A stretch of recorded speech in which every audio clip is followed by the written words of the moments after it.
একজন গাউসুল আজম বড় পীর আব্দুল কাদের জিলানী রহমতুল্লাহ আনহুর গল্প আপনার জীবনকেও বদলে দিতে পারে।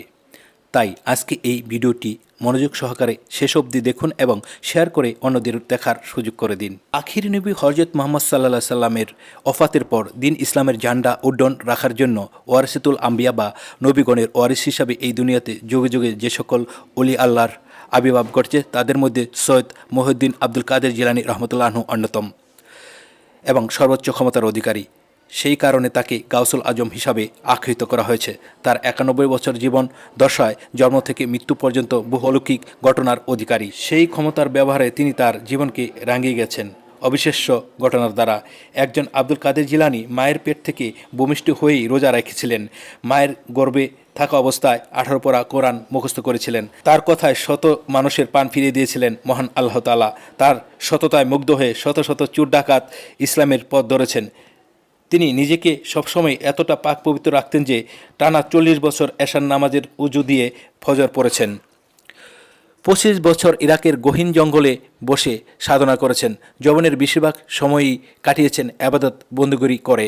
এই সকল অজানা তথ্য ও নানা রকম অলৌকিক ঘটনার বিস্তারিত নিয়েই আমাদের আজকের ভিডিওটি। জন্ম ও বংশ পরিচয়।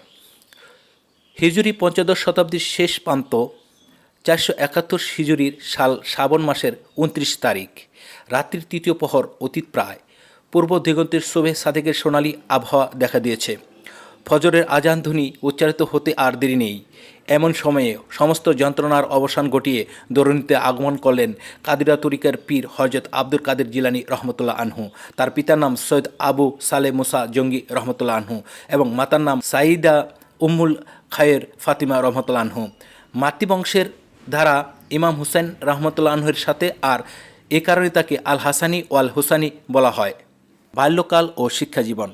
মুসলমানদের নিত্য প্রচলিত রীতি অনুযায়ী বড় পীর আব্দুল কাদের জিলানী রহমতুল্লাহ আনহু শৈশবকালে সর্বপ্রথম কোরআন শরীফ পাঠ করেন এবং অতীত শৈশবেই পাঠ শিক্ষা করত, সঙ্গে সঙ্গে মুখস্থ করে ফেলতেন।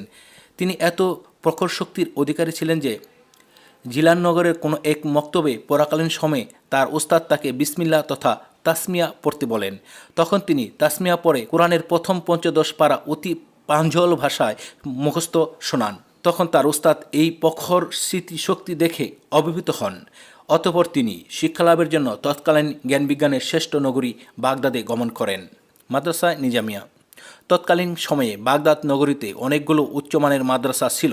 মাদ্রাসায় নিজামিয়া তন্মধ্যে শীর্ষ স্থানীয়। হযরত বড় পীর বাগদাদ পৌঁছে এই মাদ্রাসায় নিয়মিত শিক্ষার্থীরূপে ভর্তি হন এবং ইসলাম শাস্ত্রের বিভিন্ন বিষয়ে হাদিস, তাফসির, দর্শন, সাহিত্য, ব্যাকরণ সহ উচ্চ এলেম লাভে মনোনিবেশ করেন। বায়াত গ্রহণ।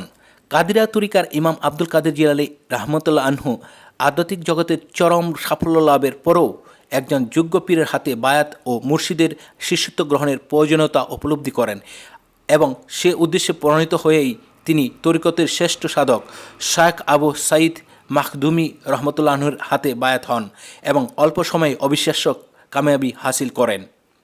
সাজেরায় কাদেরিয়া। বড় পীর সাহেবের পীর ছিলেন শায়খ আবু সাঈদ মাখদুম রহমতুল্লাহ আনহু। তার পীর শায়খ আবুল হাসান আলী রহমতুল্লাহ আনহু। তার পীর শায়খ আবুল কাসিম রহমতুল্লাহ আনহু। তার পীর শায়খ আবু বকর শিবলি রহমতুল্লাহ আনহু। তার পীর ছিলেন জোনায়েদ বাগদাদি রহমতুল্লাহ আনহু। তার পীর ছিলেন হাসান বসরি রহমতুল্লাহ আনহু। তার পীর ছিলেন সাইয়েদনা হযরত আলী রহমতুল্লাহ আনহু।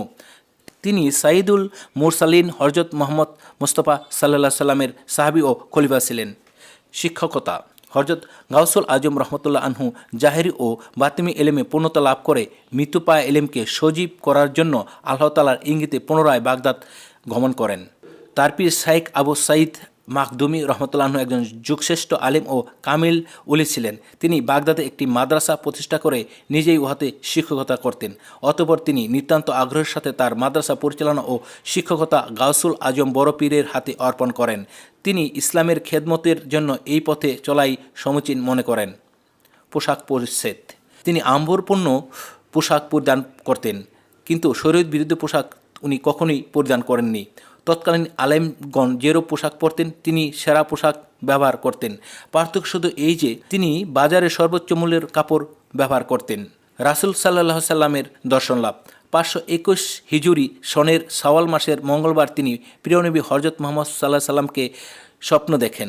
হুজুর তাকে বললেন, লোক সমাজে কথা বলো না কেন? তিনি বললেন, দাদাজান, আমি অনারবি বাসিন্দা, আরবের ভাষা বিদগণের সম্মুখে আমি কীভাবে মুখ খুলব? অতঃপর হযরত মুহাম্মদ সাল্লাল্লাহু আলাইহি সাল্লাম বলেন, মুখ খোলো। হযরত মুহাম্মদ সাল্লাল্লাহু আলাইহি সাল্লাম একটি দোয়া 7 বার পরে তার মুখে ফু দিলেন। সেই দিন থেকে পুরা বাগদাদে তার ওয়াজের ধুম পড়ে গেল। অলৌকিক ঘটনা বা কারামতি। হযরত আব্দুল কাদের জিলানী অসংখ্য অলৌকিক ঘটনা ঘটিয়েছেন। তিনি একবার বাগদাদ শিক্ষার উদ্দেশ্যে রওনা দিলে পথিমধ্যে তার কাফেলা ডাকাত দল দ্বারা আক্রান্ত হয়। আব্দুল কাদের তার জামার আস্তিনের ভেতর সেলাই করে মার দেওয়া 40টি স্বর্ণমুদ্রা ডাকাত দলকে দেখিয়ে দেন। ডাকাত সর্দার বালক আব্দুল কাদের জিলানীকে প্রশ্ন করেছিল, তুমি কেন লুকানো স্বর্ণমুদ্রা দেখিয়ে দিলে? আমরা তো তোমাকে সন্দেহ করি নাই যে তোমার কাছে স্বর্ণমুদ্রা আছে। আর সবাই যখন পান ভিক্ষা চাচ্ছে আমাদের কাছে, তুমি কেন চাচ্ছ না? উত্তরে বালক আব্দুল কাদের জিলানী রহমতুল্লাহ আনহু বলেছিলেন, আমার মা সর্বদা আমাকে সত্য কথা বলতে বলেছেন, আর জীবন দেওয়ার আর নেওয়ার মালিক তো আল্লাহ। আমি তোমার কাছে পান ভিক্ষা চাইব কেন?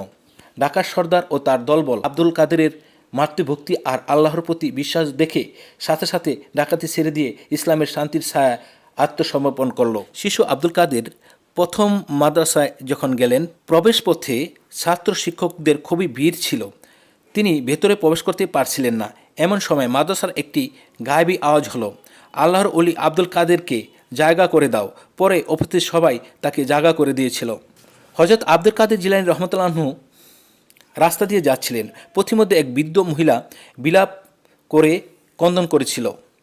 আব্দুল কাদের তাকে ক্রন্দনের কারণ জিজ্ঞেস করলে তিনি বলেন, কত মানুষই তো আমার ক্রন্দনের কারণ জিজ্ঞেস করে, কিন্তু কেউই তো উত্তর বা সমাধান দিতে পারে না। আব্দুল কাদের জিলানী রহমতুল্লাহ আনহু বললেন, শেষবারের মতো আমাকে বলুন, আমি দেখি আল্লাহর দয়ায় কিছু করতে পারি কি না। বৃদ্ধ মহিলা বিলাপ সহকারে বলতে লাগলো, 12 বছর আগে আমার একমাত্র ছেলে শাদি করে এই নদী দিয়ে জাহাজে করে তার স্ত্রী ও বরযাত্রী নিয়ে বাড়িতে আসার পথে জাহাজ সর্বনাশা ঝড়ে ডুবে যায়। বরযাত্রী সহ সবাই সলিল সমাধি ঘটে। হযরত আব্দুল কাদের জিলানী রহমতুল্লাহ আনহু আল্লাহর কাছে বৃদ্ধ মার ছেলেসহ সবার পান ভিক্ষা চায়। জবাবে আল্লাহ তাআলা আব্দুল কাদেরকে বলেন, তাদের অস্তিত্ব বিলীন হয়ে গেছে। তার জবাবে আব্দুল কাদের রহমতুল্লাহ আনহু বলেন, লক্ষ কোটি বছরের সৃষ্টিকে আপনি রোজ হাসরের যেভাবে জীবিত করবেন, সেভাবে জাহাজডুবি যাত্রীদের পান ফিরিয়ে দিন। অবশেষে 12 বছর আগে যে রূপে জাহাজ ডুবেছিল সেই অবস্থাতেই সবাই ফিরে আসলো আর বৃদ্ধ মার মুখে হাসি ফুটল। একবার রমজানে একদিনে ইফতারের দাওয়াত আব্দুল কাদের জিলানী রহমতুল্লাহ আনহুর কয়েকজন ভক্ত দিল। তিনি কোনো ভক্তকে না করেননি। অবশেষে ইফতারের সময় তিনি সব বাড়িতে, এমনকি নিজ বাড়িতেও ইফতার করেছিলেন।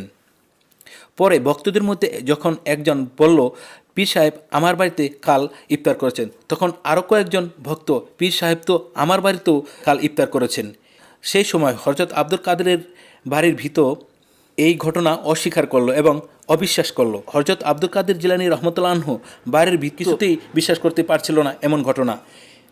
এর কয়েকদিন পর আব্দুল কাদের জিলানী রহমতুল্লাহ আনহু তার ভৃত্যকে সাথে নিয়ে লোক চক্ষের বাইরে একটি গাছের নিচে গিয়ে বসলো এবং দুজন জিকির করলো। এরপর আব্দুল কাদের ভৃত্যকে ডেকে বলল, গাছের উপরে তাকাও। ভৃত্য দেখে গাছের উপরে প্রতিটি শাখা প্রশাখা একজন করে আব্দুল কাদের জিকির করছে। তা দেখে ভৃত্য লজ্জিত এবং উক্ত ঘটনা বিশ্বাস করল। মৃত্যু হিজরি 561 সালের 11ই রবি উস সানি আব্দুল কাদের পরলোক গমন করেন।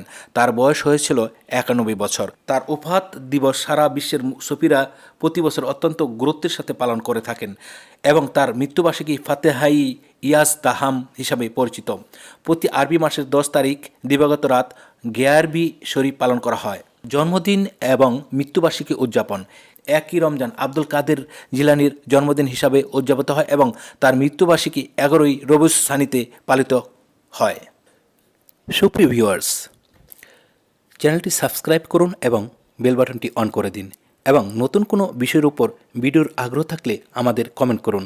আমরা ভিডিওটি করার চেষ্টা করব। ধন্যবাদ।